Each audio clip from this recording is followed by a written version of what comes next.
بسم اللہ الرحمن الرحیم۔ سورۃ النجم کا وظیفہ یہ ایک ایسا عمل ہے، ایسا وظیفہ ہے کہ جس کے ذریعے لوگ اپنا مقصد اللہ تعالیٰ سے پورا کروا سکتے ہیں، جس کے ذریعے اپنا مقصد حاصل کیا جا سکتا ہے۔ آج کل ہر بندہ یہ چاہتا ہے کہ میرا مقصد پورا ہو، میری غرض پوری ہو، میری چاہت پوری ہو۔ تو یاد رکھیں کہ اپنے مقصد کو پورا کروانے کے لیے بندے کو چاہیے کہ محنت کرتا رہے، کوشش کرتا رہے، عمل کو جاری رکھے اور اللہ تعالیٰ سے امید لگائے اور اللہ تعالیٰ سے دعا مانگتا رہے۔ جب اللہ تعالیٰ دیکھتے ہیں کہ میرا بندہ اپنے مقصد کو حاصل کرنے کے لیے مجھ سے دعا مانگ رہا ہے، مجھ سے اس نے امید لگائے رکھی ہے اور محنت بھی کر رہا ہے، کوشش بھی کر رہا ہے، جب اللہ تعالیٰ دیکھتے ہیں کہ بندہ مسلسل محنت کر رہا ہے اور مجھ سے امید لگا کے بیٹھا ہے، تو اللہ تعالیٰ اپنی رحمت کے دروازے اس بندے کے لیے کھول دیتے ہیں، اور بندے کی جو چاہت ہوتی ہے، بندے کی جو تمنا ہوتی ہے، بندے کا جو مقصد ہوتا ہے، اللہ تعالیٰ اس کو پورا فرماتے ہیں۔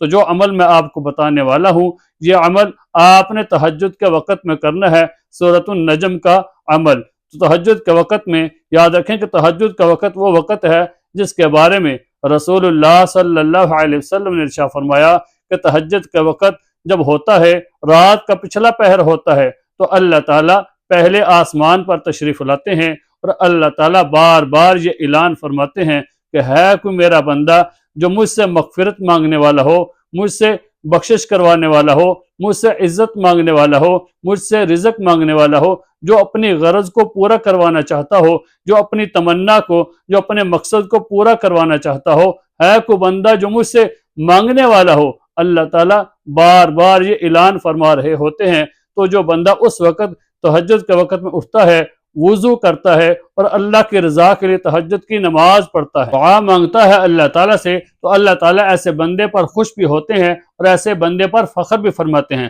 یہاں آج کل یہ بندے اس بات پر بھی شکوہ کرتے ہیں کہ ہم نے عمل تو کیا تھا، ہم نے وظیفہ تو کیا تھا، تو ہماری دعا قبول نہیں ہوئی، ہمارا مقصد پورا نہیں ہوا۔ تو یاد رکھیں اس کے اندر بھی ہماری ایک غلطی ہوتی ہے، ہماری کوتاہی ہوتی ہے، اور وہ غلطی یہ ہے کہ جس وقت ہم عمل کرتے ہیں توجہ کے ساتھ عمل نہیں کرتے، اور دوسری جب اللہ تعالیٰ سے دعا مانگتے ہیں تو ہماری توجہ اللہ تعالیٰ کی طرف نہیں ہوتی، ہماری یکسوئی دعا کے اندر نہیں ہوتی۔ اور یاد رکھیں حدیث پاک کے اندر آتا ہے کہ اللہ تعالیٰ ایسے بندے کی دعا کو قبول نہیں کرتے جو غفلت والے دل کے ساتھ دعا کرتا ہے۔ جب آدمی کا دل غفلت میں ہوتا ہے، یعنی کہ دعا مانگ رہا ہوتا ہے اللہ تعالیٰ سے، لیکن دل کے اندر وسوسے ہوتے ہیں، دل کے اندر خیالات دوسری چیزوں کے ہوتے ہیں، اللہ تعالیٰ پر پوری یقین نہیں ہوتا، اللہ تعالیٰ سے امید نہیں ہوتی، بندہ یہی سوچ رہا ہوتا ہے میں دعا تو مانگ رہا ہوں لیکن پتہ نہیں میرا مقصد پورا ہوگا یا نہیں ہوگا، میرا یہ کام پورا ہوگا یا نہیں ہوگا، تو اپنی امید جو ہے وہ صحیح نہیں ہوتی،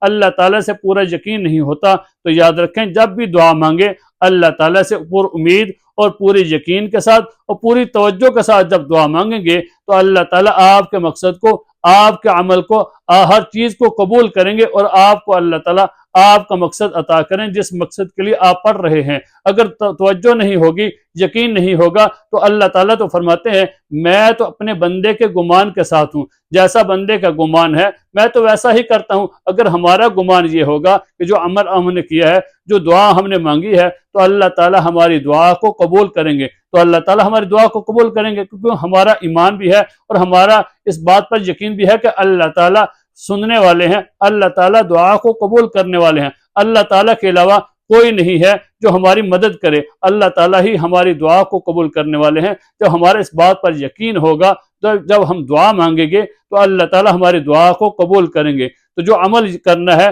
وہ یہ ہے کہ تہجد کی نماز پڑھنے کے بعد سورہ نجم کا عمل ہے۔ سورہ نجم آپ نے پڑھنے سے پہلے 100 دفعہ درود پاک کی تسبیح پڑھنی ہے، پھر سورہ نجم کی تلاوت کرنی ہے، اور سورہ نجم کی تلاوت کرتے وقت جس مقصد کے لیے، جس غرض کے لیے، جس کام کے لیے آپ پڑھ رہے ہیں اس کی طرح خیال کرتے ہوئے، تصور کرتے ہوئے سورہ نجم کی تلاوت کریں۔ پھر سورہ نجم کی تلاوت مکمل کرنے کے بعد پھر 100 دفعہ درود پاک کی تسبیح پڑھنی ہے، پھر اللہ تعالیٰ سے ہاتھ اٹھا کر دعا مانگے، اور دعا مانگتے وقت پوری یکسوئی، پوری توجہ، پورے یقین اور امید کے ساتھ اللہ تعالیٰ سے دعا مانگے کہ اللہ تعالیٰ میری دعا کو قبول کریں گے۔ اور آج تک الحمدللہ میں نے یہ عمل جس کو بھی بتایا ہے اس نے مجھے یہی کہا کہ الحمدللہ میرا مقصد بھی پورا ہوا ہے، میرا کام بھی پورا ہوا ہے۔ تو میری دعا ہے کہ اللہ تعالیٰ آپ کے مقصد کو، آپ کی غرض کو بھی پورا فرمائے۔